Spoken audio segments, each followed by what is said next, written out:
Page 125 topic चल रहा है issue of shares at par. Question number 6, company ने इशू करे हैं सर 10,000 शेयर, 10 रुपए का एक है, 4 रुपए एप्लीकेशन पे, बाकी अलॉटमेंट पे। अलॉटमेंट पे कितने हुए? अलॉटमेंट पे 6 रुपए हुए। कितनी इंस्टॉलमेंट हुई? कितनी इंस्टॉलमेंट हुई? अरे बोलो। 2 इंस्टॉलमेंट हुई। कितनी एंट्रीज होंगी? 4। एप्लीकेशन रिसीव हो गई 11,000। कितनी एक्स्ट्रा आई? 1,000। पहली entry bank account debit,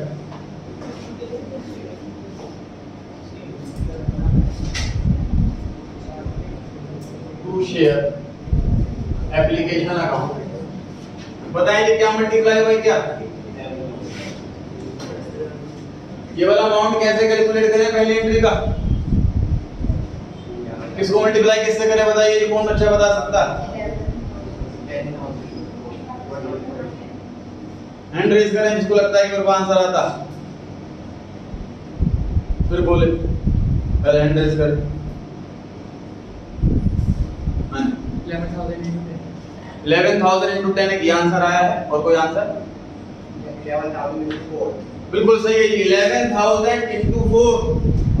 sir पहली एंट्री होती है एप्लीकेशन रिसीव होने की। एप्लीकेशन रिसीव हुई है 11,000 और एप्लीकेशन पे हमने पूरे 10 रुपए नहीं मंगाए, सिर्फ 4 रुपए मंगाए। 11,000 into 4, ये वाला अमाउंट आना है पहले। Second entry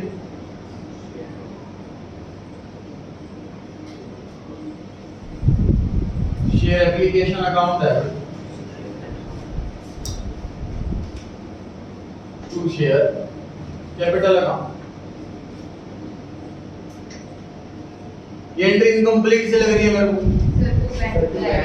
to bank account आएगा सर जब भी शेयर्स ज्यादा अप्लाई हो जाएं। इस केस को बोलते हैं ओवर सब्सक्रिप्शन। सब्सक्रिप्शन पार से ज्यादा हो जाए इसे बोलते हैं ओवर सब्सक्रिप्शन। एक्स्ट्रा सब्सक्राइब हो गए, ऐसे केस में रिफंड बनता ही बनता।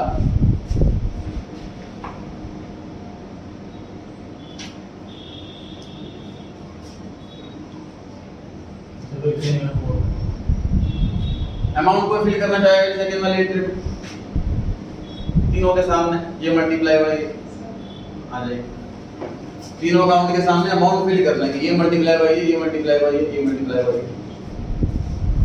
सबसे पहले शेयर एप्लीकेशन में, सर एप्लीकेशन का तो सिंपल फंडा है, फर्स्ट एंट्री में जितने से क्रेडिट, सेकंड एंट्री में उतने से डेबिट। एप्लीकेशन अकाउंट के अंदर 10,000 एप्लीकेशन का पैसा ट्रांसफर करेंगे और रिफंड 1,000 एप्लीकेशन का। जितनी एक्स्ट्रा हमें 10,000 एप्लीकेशन चाहिए, एप्लीकेशन आ गई 11,000, अलॉट किया जाएगा 10,000 शेयर्स को, रिफंड किया जाएगा 1,000 शेयर। ठीक है, 11,000 को स्प्लिट कर दिया हमने, 10,000 कैपिटल में और 1,000 बैंक में। अब तीसरी एंट्री किस चीज की होती है बताइए? शेयर अलॉटमेंट मनी ड्यू करने की एंट्री, अलॉटमेंट का पैसा मंगाने की एंट्री। तो साथ साथ नोटिंग कर रहे हैं। Share allotment account debit to share capital account. बताइए 11,000 कि 9,000? 10,000 जितने शेयर हमने फाइनली अलॉट कर लिए। बिकॉज़ जब सेकंड एंट्री में जैसे ही मैंने 1,000 एक्स्ट्रा एप्लीकेशन का पैसा वापसी कर दिया, अब वापसी करने के बाद भूल जाओ 11,000 कुछ था भी और 10,000 शेयर ही रहेंगे आगे जाकर के हमें सारी एंट्रीज में। तो 10,000 एप्लीकेशन से एंट्री होगी, मल्टीप्लाई बाय क्या? 10 की 4 6। जितना रुपए अलॉटमेंट में मंगाने हैं वही अमाउंट लिखा जाएगा। ये जो एंट्री लिखवा रहा हूँ ये हर क्वेश्चन में आनी है। इस चैप्टर में कम से कम 30-40 बार एंट्री लिखने वाले हैं क्लास के अंदर, तो टिप्स पर होनी चाहिए। ये माइंड में बिल्कुल फिट कर लीजिए बात। लेवल बढ़ेगा क्वेश्चंस का, धीरे धीरे घटेगा नहीं। चौथी एंट्री किस चीज की होती है सर? अलॉटमेंट मनी रिसीव करने की एंट्री। यहां मैं नेचर की बात करूं, किस चीज की एंट्री होती है ना?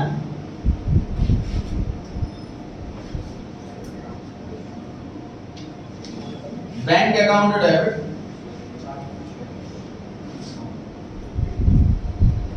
To share allotment account 10,000 shares हैं और 6 रुपए पर शेयर। अगेन सर पहली दो एंट्री को मर्ज करके देख लो तो entry bank to share capital ही बनेगी। आखिरी दो एंट्री को मर्ज करके देख लो अब भी entry bank to share capital ही बनेगी। चारों एंट्री को मर्ज करके देख लो तो भी एंट्री बनेगी bank to share capital. Ultimately balance sheet में बैंक बढ़ना है, अल्टीमेटली बैलेंस शीट में शेयर कैपिटल बढ़ना है। अलॉटमेंट अकाउंट हो चाहे एप्लीकेशन अकाउंट हो, सारे टेम्पररी अकाउंट हैं, शॉर्ट टर्म के लिए खुलते हैं फिर क्लोज हो जाते हैं, इसलिए हमेशा जितने से डेबिट उतने से क्रेडिट। अलॉटमेंट अकाउंट भी क्लोज होना है, एप्लीकेशन अकाउंट भी क्लोज होना है। फिर हो गया ये वाला केस। तो हमने ये वाला केस देखा कि इंस्टॉलमेंट भी है और ओवर सब्सक्रिप्शन भी है, दोनों पॉइंट एक साथ आए हैं। तो हमने क्वेश्चन कैसे डील करा, अगला क्वेश्चन देखते हैं। Question number 7। तो क्वेश्चन नंबर 7 बिल्कुल सेम सा लग रहा है, तो लगता है रिपीट हो गया गलती से। इसमें एप्लीकेशन सिर्फ 9,000 रिसीव हुई, तो इस केस को बोलते हैं हम अंडर सब्सक्रिप्शन। सब्सक्राइब कम हुए हैं शेयर, मतलब एप्लीकेशन अगर बराबर आए तो इसे बोलते हैं सब्सक्रिप्शन एट पार। एप्लीकेशन ज्यादा आ जाए तो इसे बोलते हैं ओवर सब्सक्रिप्शन। एप्लीकेशन अगर कम आए तो इसे बोलते हैं अंडर सब्सक्रिप्शन। तो ये वाला केस अंडर सब्सक्रिप्शन का है। पहली एंट्री बताइए जी, 9,000 के 10,000 के 11,000। तो पहली एंट्री होती है एप्लीकेशन मनी रिसीव होने की, जो कि सिर्फ 9,000 शेयर्स पर हुई। तो पहले एंट्री 9,000 से होती है। बताइए रिफंड कितना पैसा करोगे? तो रिफंड तो तब करते हैं जब एक्स्ट्रा पैसा आता है, कम पैसा आएगा तो रिफंड कैसे करेंगे? तो मतलब टू बैंक नहीं आने वाला, क्योंकि रिफंड करना ही नहीं, हमको रिफंड करना ही नहीं, एक्स्ट्रा पैसा आया ही नहीं, पैसा ऑलरेडी कमाया तो रिफंड करना ही नहीं, टू बैंक नहीं आएगा। एप्लीकेशन का रूल्स है जितने से क्रेडिट उतने से डेबिट।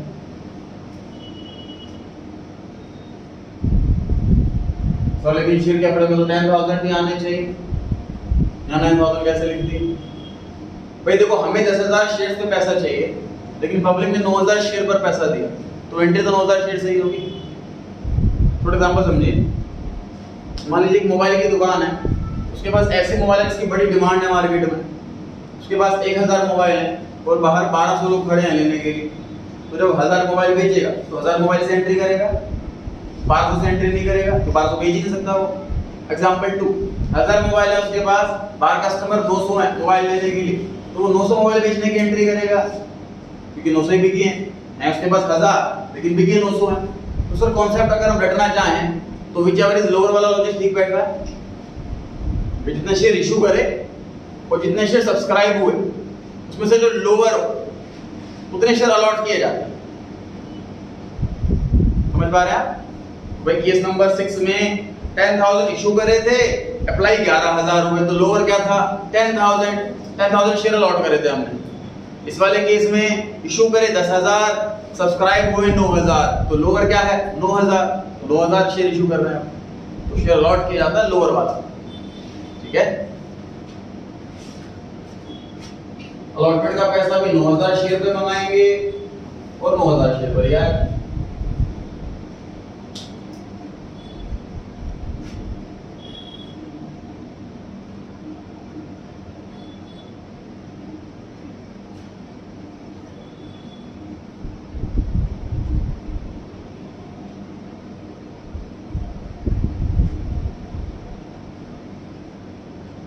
कल 11 से 12:30 बजे तक गारंटी ऑफ प्रॉफिट टॉपिक कराया जाएगा।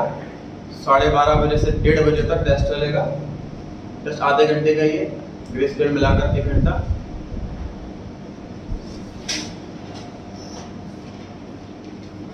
लेजर वाला क्वेश्चन भी है, एंट्री वाला क्वेश्चन भी है, एमसीक्यू भी है, थ्योरी भी है।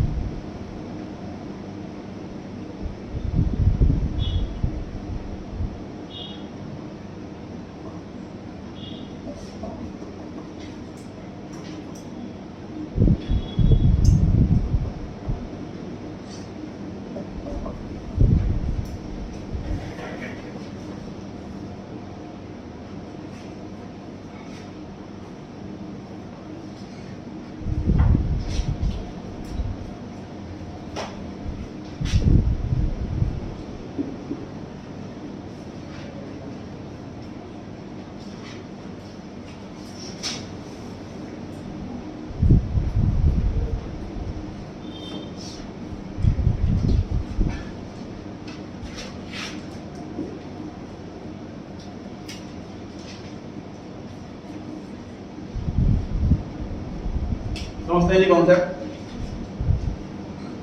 इकोनॉमिक्स सभी ने पढ़ी है सर, लॉ ऑफ डिमांड सभी ने पढ़ा है, लॉ ऑफ सप्लाई भी सभी ने पढ़ा है। सर अगर किसी चीज की मुझे लग रहा है कि डिमांड ज्यादा है, तो मुझे पता है कि मेरे पास चीज अगर लिमिटेड है और डिमांड ज्यादा है, तो डेफिनेटली उसको महंगा बेचूं। डिमांड बढ़ने से प्राइस बढ़ जाता है, और वाइस वर्सा, तो अगर मुझे लग रहा है कि डिमांड कम है तो प्राइस घट जाएगा। मुझे लग रहा है कि ज़्यादा डिफरेंस नहीं है, जितनी लगभग डिमांड है उतनी ही लगभग सप्लाई है, तो वो चीज़ उतने की ही बिकेगी। ये तीन केसेस है, issue of shares at par, issue of shares at premium, issue of shares at discount. Par का मतलब है 10 की चीज 10 में, प्रीमियम का मतलब है 10 की चीज 11 में, डिस्काउंट का मतलब है 10 की चीज 9 में। मतलब सर एक मुकेश अंबानी अपनी एक नई कंपनी खोले तो आपको लग रहा है कि मैक्सिमम लोग अप्लाई कर लेंगे? हाँ जी, तो बिल्कुल कर लेंगे। कई सालों से वो बड़े बड़े बिजनेस चला रहा है, अच्छे बिजनेस चला रहा है, अच्छा प्रॉफिट पर है, तो हमें लग रहा है कि अगर वो नई कंपनी खोल रहा है वो भी अच्छा ग्रो करेगी। जैसे अडानी ग्रुप कई टाइम से बहुत ग्रो कर रहा है, अडानी ग्रुप अब टेलीकॉम में आ रहा है, उसकी भी सीमाएं करेगी, अब वो कंपटीशन में आ रहा है, तो डेफिनेटली लोग उसकी शेयर्स के लिए भी अप्लाई करेंगे। तो जब उसको पता है कि मान लीजिए मैं 1 लाख शेयर इशू करूंगा और लेने वाले कम से कम 10 लाख होंगे, उसको ऐसा लग रहा है, तो वो 10 का शेयर 10 में क्यों बेचेगा? वो 20 में बेचेगा। LIC कंपनी ने शेयर इशू करा मार्च में इसी साल, 10 का शेयर 950 रुपए में बेचा, 10 रुपए का शेयर महंगा बेच रहे हैं सर। LIC कंपनी को पता है कि सबसे बड़ी कंपनी इंडिया में हम ही इंश्योरेंस, हम ही पे ट्रस्ट है लोगों को, हम तो ग्रो करेंगे करेंगे, तो लोग हमारे शेयर में अप्लाई करेंगे करेंगे, भीड़ आएगी हमारे में अप्लाई करने के लिए, सस्ते में क्यों दें? This is called premium. Premium word का मीनिंग होता है एक्स्ट्रा। पेट्रोल डलवाते हैं सर हम, उसमें प्रीमियम वाला पेट्रोल आता है, वो महंगा होता है नॉर्मल पेट्रोल से। क्यों महंगा होता है सर? जो नॉर्मल पेट्रोल का और रिफाइंड ग्रुप है, ऑयल एक्सट्रैक्ट करा, उसको रिफाइन करा, डीजल बन गया। एज अ डीजल बेचा थोड़ा सा पोर्शन हमने मशीन 2 में डाल दिया और प्रोसेस करा और रिफाइन करा, और रिफाइन करने से और पार्टिकल्स कम हो जाते हैं, उसकी क्वांटिटी कम हो जाती है। 100 लीटर का 90 लीटर रह जाएगा, 95 लीटर रह जाएगा, तो उसमें से उसको पेट्रोल बोलते हैं। उसमें से एज अ पेट्रोल बेचा, थोड़ा सा बचा लिया, फिर मशीन 3 में डाल दिया और रिफाइन करा और पार्टिकल्स निकाले उसमें, वो प्रीमियम वाला बन गया और महंगा बेचा। प्रीमियम वर्ड का मीनिंग होता है सर एक्स्ट्रा। 10 की चीज हम क्वेश्चंस में तो हम ऐसा पढ़ेंगे 10 की चीज 11 में, 10 की चीज 12 में, प्रैक्टिकली 10 की चीज 1000 में, ऐसा होता है।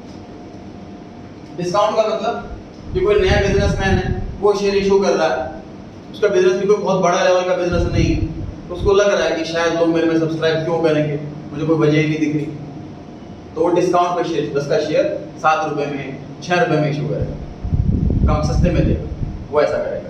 सिंपल सी बात सर कि अगर हम कोई भी आइटम खरीदते हैं मार्केट से, ब्रांडेड चीज, तो महंगी मिलती है, रेट मिलती है, और कोई नई ब्रांड आती है उस फील्ड के अंदर, तो अपनी आइटम जो है सस्ते में बेचती है, क्योंकि लोगों को ट्रस्ट नहीं है उसका।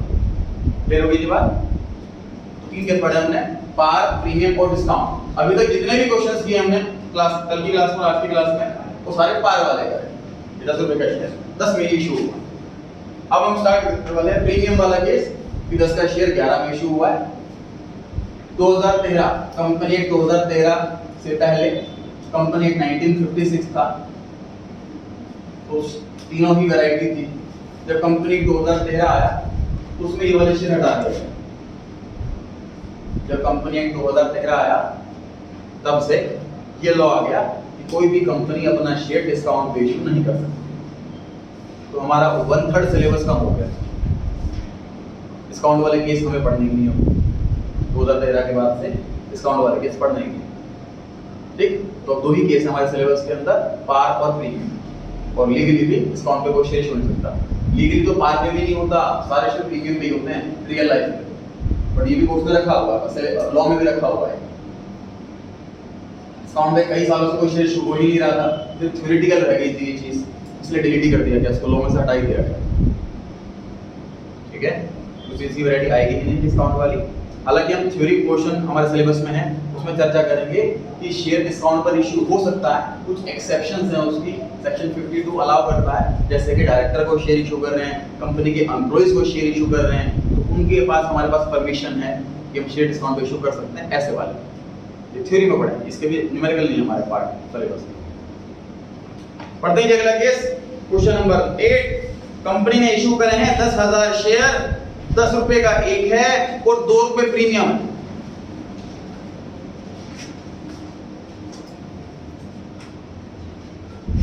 अब इस क्वेश्चन में 10 रुपए को बोलेंगे फेस वैल्यू और 12 रुपए को बोलेंगे इशू प्राइस। हर क्वेश्चन में पूछूंगा मैं, मतलब इस क्वेश्चन में इशू प्राइस क्या है, इस क्वेश्चन में फेस वैल्यू क्या है, बताओ। तो सर फेस वैल्यू मतलब जितने रुपए का शेयर है, और इशू प्राइस का मतलब किस प्राइस पर शेयर इशू किया जा रहा है। 10 रुपए का शेयर, 2 रुपए प्रीमियम, तो ये शेयर 12 पे इशू किया जा रहा है।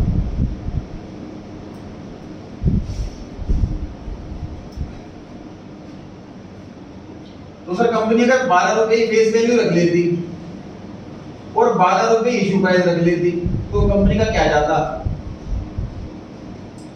इसमें क्या दिक्कत होती। तो देखिए सर, ये जो कंपनी है वो क्या कर रही है, कंपनी पब्लिक से बोल रही है कि आप हमें 12 रुपए दो, हम ऐसा मानेंगे कि आपने 10 रुपए दिए हैं, बस आपको डिविडेंड वगैरह मिलेगा हर साल, वो 10 के हिसाब से मिलेगा, रिफंड पैसा होगा वो 10 के हिसाब से होगा, देख लो देने दो। इसमें ऐसी लैंग्वेज होगी, इसका मतलब ये अगर कंपनी ऐसा कर लेती तो कंपनी को डिविडेंड भी 12 के हिसाब से देना पड़ता, कंपनी को रिफंड भी 12 के हिसाब से करना पड़ता। इसमें फायदा कंपनी का ये हो रहा है कि 2 रुपए फ्री फंड के अंदर लोग क्यों करेंगे सर अप्लाई, इसलिए अप्लाई करेंगे क्योंकि 10 रुपए का शेयर 10,000 का भी बन सकता है। सबसे महंगा शेयर इंडिया के अंदर एमआरएफ का है, एक शेयर 90,000 रुपए का, वो भी 10 में इशू हुआ था। उससे महंगा शेयर नहीं है इंडिया के अंदर। तो लोगों को एक्सपेक्टेशन होती है अगर बिजनेस के अंदर ये बिजनेस बड़ा हो सकता है, ग्रो कर सकता है, तो तब भी लोग 10 के 12 दे रहे हैं, आज वो 10 का 10,000 बन जाएगा। समझ आ रही है बात कि कंपनी फेस वैल्यू को ही क्यों नहीं बढ़ा देती प्रीमियम की बजाय, इसलिए नहीं बढ़ा देती कि कंपनी में जो कमिटमेंट रहेगी वो सिर्फ फेस वैल्यू की रहेगी, डिविडेंड की जिम्मेदारी रहेगी वो सिर्फ फेस वैल्यू की रहेगी। ठीक है, अब इतना दिख पा रहा है सर कंपनी के लिए 2 रुपए फ्री फंड के आ रहे हैं, प्रॉफिट रिजर्व है, ठीक बात है। 10,000 शेयर इशू कर रही और एक शेयर पे 12 रुपए मंगा है। इस क्वेश्चन में एक इंस्टॉलमेंट है, इस क्वेश्चन में एक ही इंस्टॉलमेंट है, कितनी एंट्री होनी है इस क्वेश्चन में, 2 एंट्री होनी है। 10,000 एप्लीकेशन है, सभी से 11 रुपए मंगाए। 10,000 एप्लीकेशन है, देखो अपनी liability capital is an internal liability पढ़ा था मैं 11th क्लास में, अपने लायबिलिटी 10 रुपए की ही मान रहे हैं, 10 रुपए ही लिख रहे हैं कैपिटल के अंदर। 2 रुपए हमारा हो गया रिजर्व, प्रॉफिट हो गया। शेयर को प्रीमियम पे इशू करा है, इसलिए प्रीमियम रिजर्व। आई रिपीट, 12 रुपए मिल रहे हैं मेरे को, इसमें से मैं कह रहा हूं कि 10 तो मैं वापसी कर दूंगा। सर कैपिटल को इंटरनल लायबिलिटी क्यों बोलते हैं, समझो इस चीज को। जब बिजनेस बैंक से लोन लेता है तो ये कमिट करता है कि आफ्टर 5 और 10 इयर्स हम आपका पैसा वापस करेंगे। जब बिजनेस ओनर से कैपिटल लेता है तो ये कमिट करता है कि आपका पैसा वापस करेंगे उस दिन जिस दिन बिजनेस बंद होगा। कैपिटल बिल्कुल लोन की तरह है सर, बस लोन में डेट फिक्स है और कैपिटल में डेट फिक्स नहीं, रिफंड उसका पैसा भी करना। कैपिटल इसीलिए लायबिलिटी कही जाती है। तो हम कैपिटल नाम की लायबिलिटी सिर्फ 10 रुपए की रिकॉर्ड कर रहे हैं जो फेस वैल्यू है, उससे ज्यादा की नहीं। हम पे रिस्पांसिबिलिटी 10 रुपए की है, 2 रुपए फ्री फंड के हैं, वो हमारे लिए प्रॉफिट हो गया, रिजर्व हो गया, उसको हमने रिजर्व अकाउंट के अंदर डाल दिया, रिजर्व के आगे प्रीमियम वर्ड लगाया है।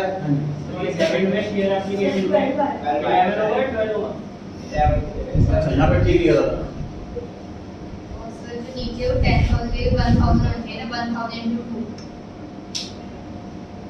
डिस्कस करते हैं जी अभी। 10,000 एप्लीकेशन आई हैं टोटल, हमने हर एक पे 12 रुपए मंगाए हैं। इस बार शेयर में कोई चेंज नहीं, शेयर अप्लाई भी 10,000 करे, शेयर आउट भी 10,000 करे, सब्सक्राइब 10,000 रुपए, सब कुछ बराबर है। नंबर ऑफ एप्लीकेशन में कोई चेंज नहीं है। इस बार अमाउंट वेरी कर रहा है, 10 रुपए की जगह 12 मंगाए, लेकिन कमिटमेंट 10 की कर रहे हैं हम। तो 12 रुपए को स्प्लिट कर रहे हैं कि 10 रुपए हमारी लायबिलिटी, 2 रुपए हमारा प्रॉफिट। लायबिलिटी को कैपिटल में लिख लिया, 2 रुपए को रिजर्व में लिख लिया। क्लियर हो पा रही है ये बात? आगे सुनिए, ध्यान से देखिए। सर प्रीमियम जो मिला है वो शेयर्स पे मिला है, तो शेयर प्रीमियम रिजर्व नाम हुआ। इसी तरीके से नेक्स्ट चैप्टर पढ़ना है हमको, उसमें डिबेंचर इशू किए जाते हैं, पब्लिक को लोन लिया जाता है, पब्लिक से उसको डिबेंचर कहते हैं, उसका नाम डिबेंचर प्रीमियम रिजर्व है। तो सर ये दो रिजर्व हुए, डिबेंचर वाला अलग, शेयर वाला अलग, लेकिन दोनों का मतलब एक ही है, पब्लिक से पैसा लिया हुआ फ्री फंड का, दोनों का यूज एक ही है, इसलिए दोनों को मर्ज किया गया। यहां से देखिए, share premium reserve, debenture premium reserve, इन दोनों का हमने एक कलेक्टिव नाम रख दिया, सिक्योरिटीज प्रीमियम रिजर्व। तो कंपनी 2013 में ये भी अमेंडमेंट आई कि शेयर वाले प्रीमियम और डिबेंचर वाले प्रीमियम को मर्ज करके एक ही नाम रखो, सिक्योरिटीज प्रीमियम रिजर्व।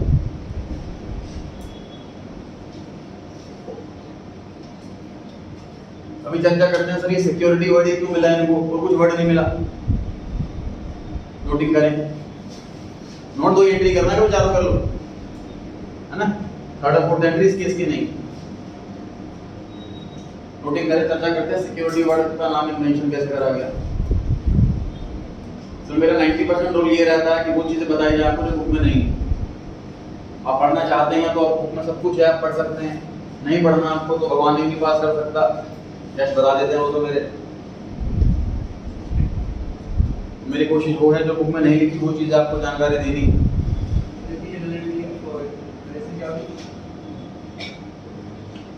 नरेशन हर क्वेश्चन में सेम, पहली एंट्री की नरेशन क्या लिखवाई गई है, being application money receive. Second entry की नरेशन क्या लिखवाई गई है, बीइंग शेयर अलॉटेड या फिर बीइंग शेयर इशू। पूरे चैप्टर में नरेशन रिपीट होंगी। नरेशन का मतलब अपनी लैंग्वेज में ट्रांजैक्शन को नरेट करना। अब ये कंपलसरी नहीं होता कि मैं इसमें स्पेसिफाई करूं कि प्रीमियम भी है, स्पेसिफाई करूं कि रिफंड भी है, ठीक है। दोनों एंट्री लिख ली थी हमने अभी तक याद करा कि सर जो कंपनी एक्स्ट्रा पैसा मंगाती है उसका हमारे अकाउंट्स की लैंग्वेज में नाम है सिक्योरिटीज प्रीमियम रिजर्व। रिजर्व समझ में आ रहा है कि प्रॉफिट है कंपनी के लिए, प्रीमियम समझ में आ रहा है कि शेयर प्रीमियम पे इशू करा, इसलिए प्रीमियम वर्ड लगा हुआ है। सिक्योरिटी वर्ड क्यों लगा हुआ है, इस पर चर्चा करते हैं।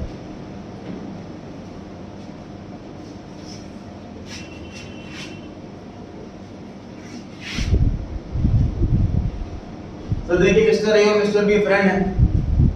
मिस्टर ए को पैसों की जरूरत है तो मिस्टर बी के पास जाता है उधार मांगने के लिए। तो मिस्टर बी कहता है कोई बात नहीं, तो फ्रेंड है मेरा, कितने पैसे चाहिए बता। 10 लाख रुपए उसने दे दिए उसको, लेकिन तब ये का सिक्योरिटी में क्या दे रहा था, कहता मुझे सिक्योरिटी चाहिए कि आपने मुझसे पैसे लिए, कल को मुकर गया तो मिस्टर बी अपने कुछ घर के पेपर रखवाएगा या गोल्ड रखवाएगा, इसने कुछ सिक्योरिटी पे रखवाएगा, ठीक बात है।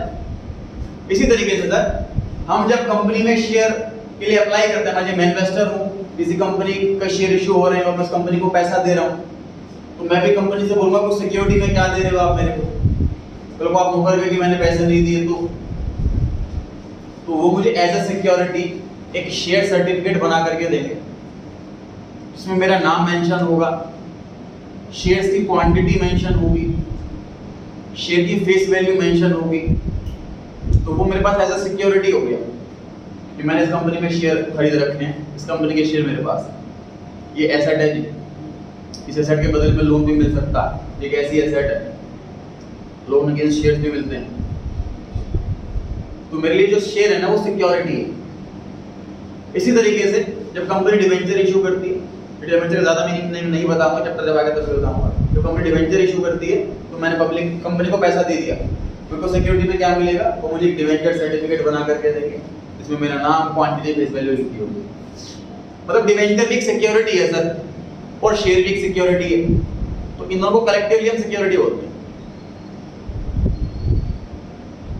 इसलिए सिक्योरिटी वर्ड आया। हाँ जी, लॉस मतलब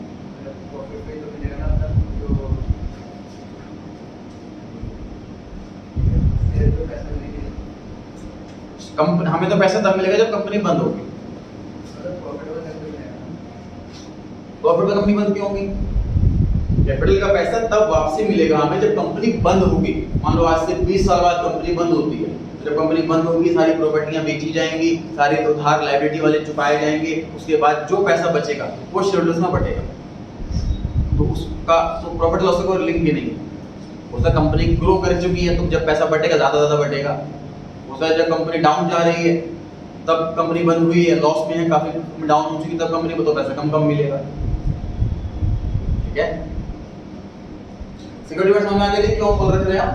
क्योंकि डिवेंचर और शेयर एज अ सिक्योरिटी तब इस्तेमाल की जाती है कि हमारे पास ये सिक्योरिटी है कंपनी की तरफ से कि हमने कंपनी को पैसा दे रखा, हमारे पास राइट है कंपनी से पैसा क्लेम करने का। कल को कंपनी बंद होती है तो हम लीगली वहां पे पैसा जाकर के मांग सकते हैं कि हमारे पास सिक्योरिटी है, शेयर सर्टिफिकेट, ये डिवेंचर सर्टिफिकेट, इसे नाम रखा गया है सिक्योरिटी प्रीमियम रिजर्व। ये सेम नाम दोबारा आएगा डिवेंचर चैप्टर के अंदर जब डिवेंचर महंगा बेचेंगे इस तरीके से। क्लियर हो गई बात? बढ़ सकते हैं आगे। सिक्योरिटी प्रीमियम रिजर्व्स को हम क्लास में प्यार से एसपीआर बोलेंगे, लेकिन एग्जाम में प्यार नहीं चलेगा, फुल फॉर्म लिखनी।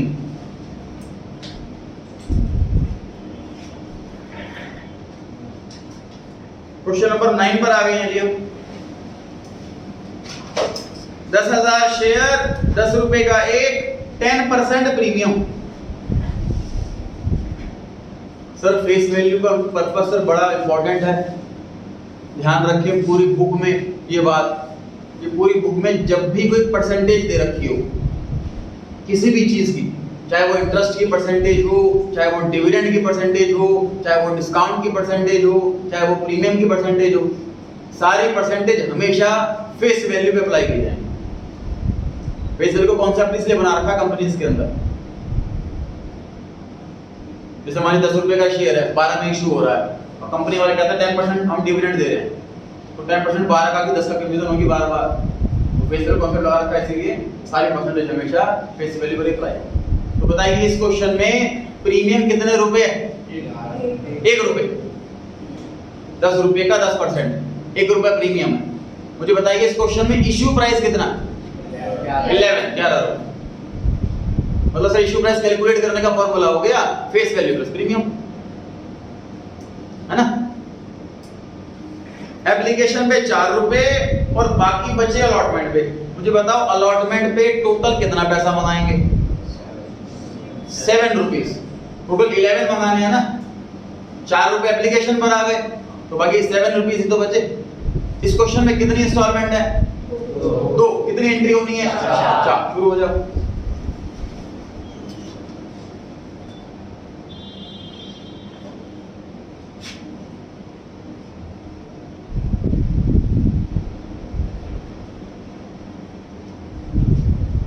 ध्यान से देखो ये बोर्ड पर, मैं इस वाली लाइन को यहां से कट करके यहां शिफ्ट कर रहा हूं क्योंकि इस क्वेश्चन में प्रीमियम अलॉटमेंट पर लिखा हुआ है, अलॉटमेंट का प्रीमियम है।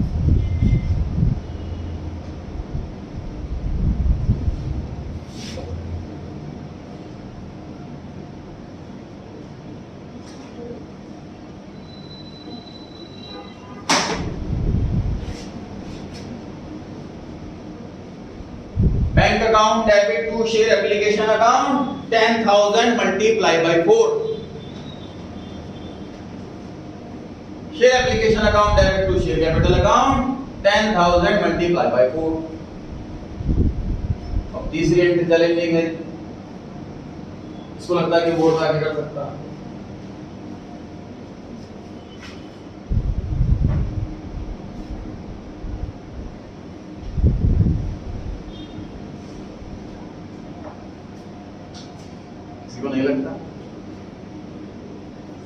आ जाए।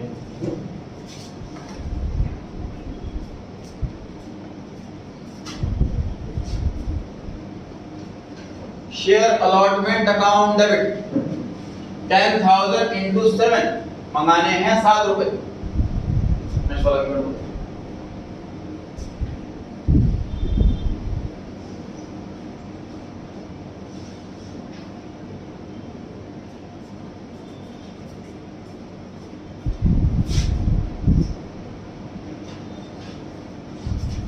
ध्यान से देखिए, टोटल 7 रुपए मंगाने हैं, इसमें से अपनी लायबिलिटी हम सिर्फ 6 रुपए मान रहे हैं। 6 रुपए के 10 रुपए मानने थे, 4 रुपए यहाँ मान ली ना। सर एक कॉन्सेप्ट समझ लो बेसिकली, इस सारी एंट्रीज का जब आप टोटल करोगे तो कैपिटल में 10 रुपए जाने चाहिए, ना 9 ना 11।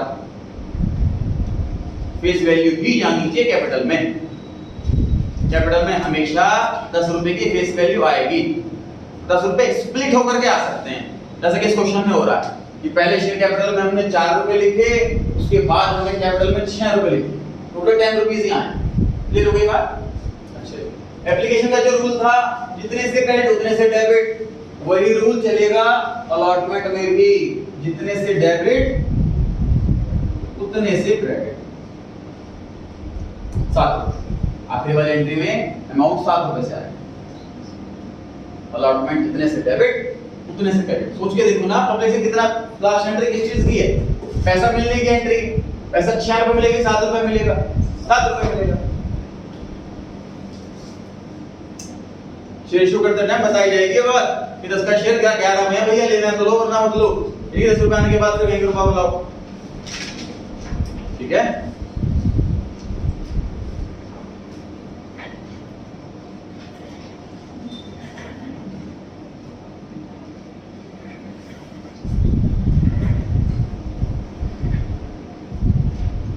क्वेश्चन पर आ गए हैं। अब इसमें कोई ना कोई नया सीखने को मिल रही है। 10 क्वेश्चन पर आ गए हैं। कंपनी ने इशू करे हैं 10,000 शेयर, फेस वैल्यू 50 रुपए। सर जब भी फेस वैल्यू 10 रुपए की बजाय कुछ और आ जाए, डबल अलर्ट हो जाए। डबल अलर्ट, फेस वैल्यू जब भी बदलती है तो आंसर बच्चों का गड़बड़ा जाता है। ये हमेशा टेस्ट में देखा गया, क्योंकि हमें हैबिट हो जाती है 10 रुपए फेस वैल्यू। फेस वैल्यू कुछ भी दें, टेस्ट में 10 रुपए से लिख करके आता है, 10 रुपए जैसे मार्क्स भी नहीं आता। फिर 50 रुपए का शेयर है। मुझे बताइए इस क्वेश्चन में एसपीआर कितने रुपए है? 5 रुपए। मुझे बताइए इस क्वेश्चन में इश्यू प्राइस कितना है? 55। 20 रुपीज एप्लीकेशन पे, 20 रुपीज अलॉटमेंट पे, बाकी बचा कॉल पे। कॉल पे कितना बचा? 15 रुपए। टोटल 55 मंगाने हैं, 20 एप्लीकेशन पे आ गए, 20 अलॉटमेंट पे आ गए, तो 15 रुपए तो बचे। कितनी इंस्टॉलमेंट है इस क्वेश्चन में? 3 इंस्टॉलमेंट। कितनी एंट्री होनी है? 6 एंट्री होगी। शुरू हो जाएगी।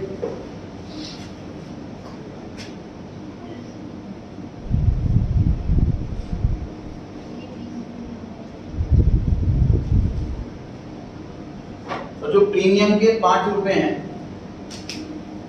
उसको कौन सी एंट्री में लिखें, इसकी इंफॉर्मेशन क्वेश्चन के अंदर नहीं। जो अलॉटमेंट है, जो एप्लीकेशन है, जो कॉल है, कौन सी इंस्टॉलमेंट पे 5 रुपए मंगाए जा रहे हैं, इसकी इंफॉर्मेशन नहीं। प्रैक्टिकली क्या होता है सर? प्रैक्टिकली कंपनी की मर्जी होती है। वो ऐसा भी कर सकते हैं कि 5 रुपए एप्लीकेशन पे मंगा ले, वो ऐसा भी कर सकते हैं कि 5 रुपए अलॉटमेंट पे मंगा ले, वो ऐसा भी कर सकते हैं कि 5 रुपए कॉल पे मंगा ले, या फिर कंपनी वाले ऐसा भी कर सकते हैं कि एप्लीकेशन पे 1 रुपया, अलॉटमेंट पे 2 रुपए, सेकंड फर्स्ट कॉल पे 2 रुपए, 5 रुपए को भी 2 होने 3 टुकड़ों। तो कंपनी की चॉइस होती है कि प्रीमियम का पैसा कौन सी इंस्टॉलमेंट में मंगाया जाए। इन जनरल प्रैक्टिकल लाइफ में अलॉटमेंट वाले पे मंगाया जाता है प्रीमियम का पैसा, इसलिए हमारे सारे क्वेश्चन में प्रिजम्पशन अलॉटमेंट की रहेगी। जब भी क्वेश्चन के अंदर इंफॉर्मेशन मिसिंग हो कि प्रीमियम का पैसा कौन सी इंस्टॉलमेंट पर है, तो आप घर से याद करके जाएंगे कि हमेशा अलॉटमेंट पर है। मतलब अलॉटमेंट में जो 20 रुपए मंगाए जा रहे हैं ना, उसमें 15 रुपए शेयर के और 5 रुपए प्रीमियम है, ये मतलब है उसका। अलॉटमेंट पे टोटल 20 रुपए मंगाए जा रहे हैं, इसमें से 5 रुपए प्रीमियम के हैं, तो शेयर के 15 रुपए हैं, ये मतलब है इसका। देखते हैं क्वेश्चन। टोटल मंगाने हैं 20 रुपए, इसमें से 5 रुपए एसपीआर के, तो मतलब 15 रुपए शेयर के।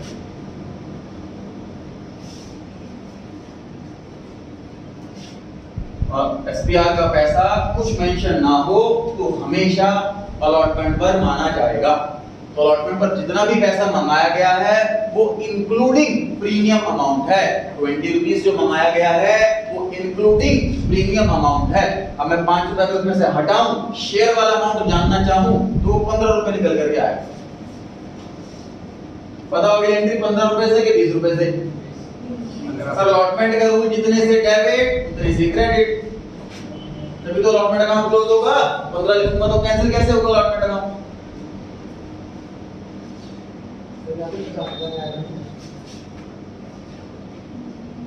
50,000 क्या है?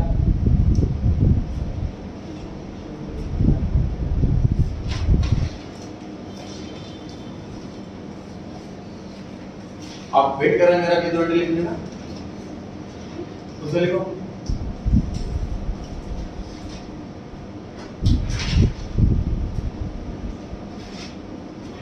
तीसरी इंस्टॉलमेंट का पूरा नाम क्या है? सरनेम के साथ बताओ। First and final call. ठीक,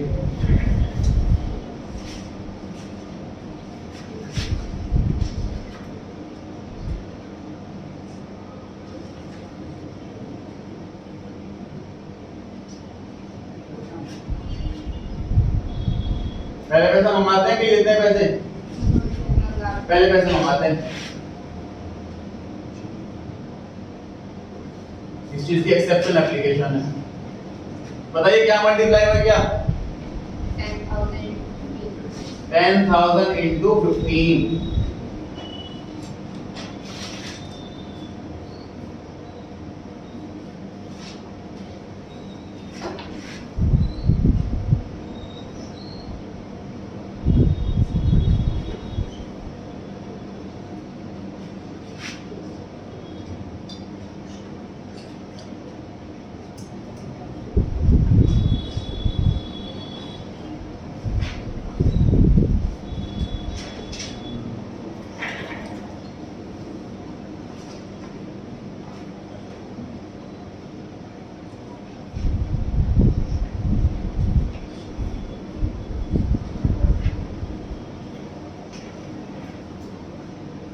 ये 10 केस वो थे जो मतलब बुक में नहीं है, मैंने प्रैक्टिस के लिए बेस स्ट्रॉन्ग करने के लिए 10 केस बना रखे हैं स्टेप बाय स्टेप। पहला केस बेसिक, अगले केस में 1 पॉइंट नया, थर्ड केस में 1 पॉइंट नया, ऐसे करते करते 10 केस बना रखे हैं मैंने।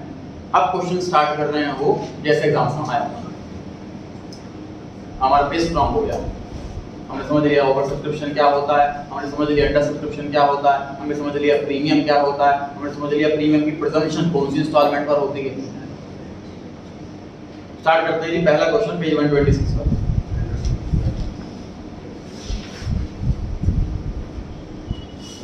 कंपनी ने इशू करे हैं सर 1 लाख इक्विटी शेयर्स। अब इक्विटी क्या है पढ़ा है क्या आप लोगों ने? थोड़ा बहुत क्या करते हैं?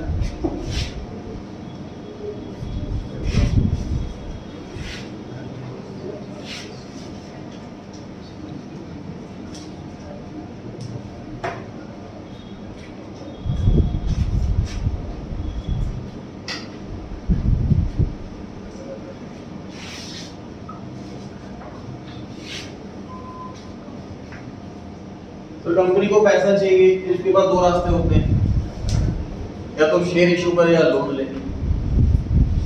शेयर इशू करने का मतलब पार्टनर बना लेना। ये समझ लीजिए कि आपको बिजनेस एक्सपेंड करने के लिए अपना पैसों की जरूरत है, आपकी प्रोप्राइटरशिप है, तो आपके माइंड में आपके फ्रेंड का ऑप्शन आ रहा है, आपका फ्रेंड कह रहा है कि आप मुझसे पैसे ले सकते हो अपने बिजनेस को और बढ़ाने के लिए। तो आपका फ्रेंड ये भी कह रहा है या तो मुझे पार्टनर बना लो पैसा लेकर के बराबर का, प्रॉफिट आधा आधा, या फिर उससे ज़्यादा लोन लो, जैसे आपकी मर्जी। तो हम कंसिडरेशन कर रहे हैं इस पॉइंट को, क्या करें क्या ना करें। शेयर इशू करना मतलब सामने वाले को अपना प्रॉफिट का हिस्सेदार बना लेना, प्रॉफिट बढ़ेगा बराबर बराबर, और लोन लेने का मतलब फिक्स इंटरेस्ट रेट से इंटरेस्ट देना। शेयर अगर मैं इशू कर देता हूं तो एक फायदा क्या है सर, एक पॉजिटिव पॉइंट क्या है, नो फिक्स पेमेंट। अगर मैं अपने फ्रेंड का पैसा एज अ पार्टनर बना करके ले लेता हूं तो मेरे को टेंशन नहीं रहेगी, प्रॉफिट नहीं हुआ तो पैसा नहीं देना मुझे कुछ भी, उसको लॉस हो गया तो लॉस भी बांटेगा वो। तो ये पॉजिटिव साइन है शेयर वाले केस के। लोन वाले केस के अंदर एक पॉजिटिव साइन क्या है कि पेमेंट बड़ी छोटी जाती है, स्मॉल पेमेंट। मतलब अगर मैं अपने फ्रेंड से एज अ लोन पैसा ले लेता हूं तो जो इंटरेस्ट का रेट तय हो गया, मुझे सिर्फ वही पैसा देना। अब मैं उस पैसे को उसके अंदर डबल कर दूं, ट्रिपल कर दूं, एक पैसा मुझे सिर्फ इंटरेस्ट का जो रेट डिसाइड होगा सिर्फ वही देना, आधा प्रॉफिट नहीं देना मुझे उसको। एक अच्छा पॉइंट लोन वाले केस, दोनों के पॉजिटिव पॉइंट। इसका नेगेटिव पॉइंट क्या है सर,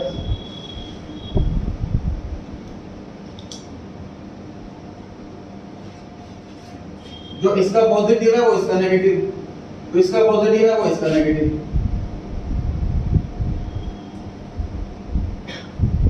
शेयर वाले केस में पेमेंट ज्यादा होगी, मैं प्रॉफिट का हिस्सेदार बन गया, पार्टनर बन गया, आधा पैसा वो ले जाएगा जितना प्रॉफिट होगा, इसका नेगेटिव पॉइंट है।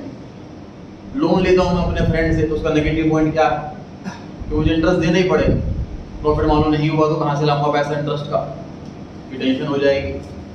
समझ आ रही है बात? हर एक का पॉजिटिव की नेगेटिव है। तो कंपनी ने कॉन्सेप्ट लॉन्च करा जी बीच का, कोई ऐसा कॉन्सेप्ट आया जाए इसमें दोनों के पॉजिटिव आ जाए। इसका पॉजिटिव आ जाए नो फिक्स पेमेंट, इसका पॉजिटिव आ जाए स्मॉल पेमेंट, तो मजा आ जाए। ना तो टेंशन कि पैसे देने ही देने, ना टेंशन कि आधा पैसा ले जाएगा। ठीक बात है। तो ऐसा कोई फीचर बन जाए, कोई एक नई कैटेगरी बन जाए जिसमें कंपनी को फायदे दिख रहे हैं, तो ये बनाई गई सेकंड कैटेगरी शेयर्स की। सेकंड कैटेगरी ये वाली थी फर्स्ट कैटेगरी। तो जब सेकंड कैटेगरी के शेयर इशू करेगा मार्केट में ऐसा फीचर वाला, तो वो शेयर पिट गए, मतलब सब्सक्राइब ही नहीं करे किसी ने। तो क्यों सब्सक्राइब करेगा? मैं अपने फ्रेंड से कहूं कि तू मुझे पैसे दे, तू मेरा पार्टनर है, लेकिन प्रॉफिट सिर्फ 12% ही दूंगा, होगा तो दूंगा वरना नहीं दूंगा, खूब सारा होगा तब भी 12% ही दूंगा, कोई क्यों देगा मुझे पैसे? समझ आ रही है बात? तो मार्केट में पिट गया सर ये वाला कॉन्सेप्ट। फिर इसके अंदर और फीचर ऐड किए गए ताकि पॉपुलर हो पाए। दो फीचर ऐड करे इसके अंदर, कि आपको प्रायोरिटी दी जाएगी डिविडेंड में, आपको प्रायोरिटी दी जाएगी कैपिटल की रीपेमेंट में, फर्स्ट वाली कैटेगरी के मुकाबले, फर्स्ट वाले शेयर्स के मुकाबले। क्या फीचर ऐड करे गए? सिंपल सी बात, मैंने कोई कार लॉन्च करी और कार मार्केट में नहीं चल पाई, तो मैं उसको कोई ना कोई मॉडिफिकेशन करूंगा, कोई नया फीचर लगाऊंगा ताकि वो बिक पाए। सेम कॉन्सेप्ट करा है, तो नए फीचर ऐड कर दिए इस कैटेगरी के अंदर ताकि शेयर बिक पाए। क्या बोला? इन वाली कैटेगरी से पहले आपको डिविडेंड मिलेगा हर साल, कंपनी बंद होगी, कैपिटल वापसी का टाइम आएगा, तो इनसे पहले आपको पेमेंट करें। तो जब ये दो फीचर आए तब ये मार्केट में स्टेबल हो पाया, चल पाया। उस कैटेगरी का नाम भी हमने प्रेफरेंस शेयर रख दिया, क्योंकि इसको दो चीजों में प्रेफरेंस है, डिविडेंड में और रिडम्पशन ऑफ कैपिटल। फर्स्ट वाली कैटेगरी का नाम equity share. These are the real owners, profit का हिस्सा इनको मिलता है। फिर में पढ़ेंगे हम, वोट करने का राइट भी इक्विटी वालों को होता है, प्रेफरेंस वालों को नहीं। देखो ये फीचर आने से क्या हो गया, प्रेफरेंस वालों के पॉइंट ऑफ सोचो, शेयर होल्डर पॉइंट ऑफ सोचो। शेयर होल्डर सोच रहा था कि यार मुझे फिक्स पेमेंट नहीं मिल रही, लेकिन ये बात उनको बताई इक्विटी वालों से पैसे आपको पहले मिलेंगे, और लगभग हर साल पैसा इक्विटी वालों को मिलता है, तो कहीं ना कहीं ये भी श्योर हो गया कि पैसा मिलेगा। दूसरा, टेंशन हो जाती है ओनर बनने से कि कंपनी बंद हो गई और पैसा हमें लास्ट में मिलेगा, तो पैसा कभी ना मिल पाए, तो ये इन्होंने श्योरिटी दे दी कि इक्विटी वालों से पैसा पहले इनको मिलेगा, और इक्विटी वालों का बहुत ज्यादा पैसा लगा होता है, तो उनसे पहले अगर पैसा मिलेगा तो कहीं काफी हद तक चांस है कि मिलेगा ही मिलेगा। तो कैपिटल इंजेक्शन भी बता, तो उनके पॉइंट ऑफ व्यू से फीचर ऐड करेंगे तो उनको सेफ्टी दी जाए, और कंपनी का पॉइंट ऑफ व्यू भी है, कंपनी कह रही इक्विटी से पहले मिलेगा, लेकिन ये नहीं कह रही कि पक्का मिलेगा, कंपनी को टेंशन नहीं कि देना ही पड़ेगा। फिर अगली बात तो प्रायोरिटी डिविडेंड की है और प्रायोरिटी कैपिटल रिडम्पशन की है, ये दो फीचर ऐड किए गए तब ये बना शेयर प्रेफरेंस शेयर। क्लियर हो गई जी बात? अच्छा, अब सर हमारी कंपनी के अंदर इक्विटी वाला शेयर भी है और प्रेफरेंस वाला शेयर भी है, दोनों के फीचर अलग हैं, दोनों का डिविडेंड अलग है, तो हम अकाउंटेंट को ये दोनों मिक्स नहीं करने,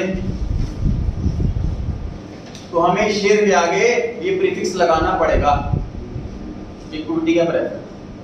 मतलब क्वेश्चन में अगर शेयर कैपिटल लिखा हुआ है तो आप शेयर कैपिटल लिख के आओ, क्वेश्चन में इक्विटी शेयर कैपिटल लिखा हुआ है तो आप इक्विटी शेयर कैपिटल लिख के आओ, क्वेश्चन में प्रेफरेंस शेयर कैपिटल लिखा है तो आप प्रेफरेंस शेयर कैपिटल लिख के आओ। फिर हो गई ये बात, मतलब क्वेश्चन में मेंशन है इक्विटी या प्रेफरेंस तो आपको भी अपने आंसर में इक्विटी या प्रेफरेंस मेंशन करना है, कुछ मेंशन नहीं है तो आपको कुछ भी मेंशन नहीं करना, हमें दो अकाउंट को मिक्स नहीं करना। सिंपल सी बात सर, मान लीजिए हमारे कस्टमर्स के नाम राम श्याम ऐसे नाम है, तो ना राम के नाम से कोई और कस्टमर आ गया तो दोनों मिक्स होने का डर है, तो हम क्या करेंगे, अब उनके नाम के आगे सरनेम लगाएंगे, राम शर्मा राम वर्मा, ताकि वो मिक्स ना हो जाए दो अकाउंट, दोनों का हिसाब किताब मिक्स ना हो जाए। बाई चांस सरनेम भी सेम है तो हम एरिया लगाएंगे उनके आगे, और दिल्ली यूपी ऐसा कुछ लगाएंगे, मतलब एटलीस्ट एक अल्फाबेट हमें चेंज करना होता है ताकि वो दो लेटर मिक्स अप ना हो जाए। तो हम यहाँ पर कैसे डिफरेंशिएट कर रहे हैं दो लेटर्स को, प्रीफिक्स लगाकर उनकी कैटेगरी, इक्विटी है कि प्रेफरेंस। फिर होगी जी बात, देखते हैं पहला क्वेश्चन,